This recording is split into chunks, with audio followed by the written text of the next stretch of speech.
Saan tayo?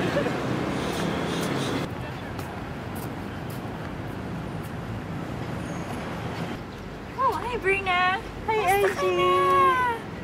Ito, anong ginagawa na dito? Ay wala, namamasyal lang kami ng boyfriend ko. Boyfriend ko nga pala si Patrick. Siya yung papangasawa ko. Hi, Patrick. Nagagala kitang makilala. Hi, Berna. Maraming salamat. Kinagawa kong kitang makilala. Ano ginagawa ko nga pala dito? Nagpapahinga lang, nagpapahangin. Gusto mo sumama sa amin? Magtatanghalian kasi kami. Samahan na sa amin, tanghalian tayo tatlo. Sige, masaya yan.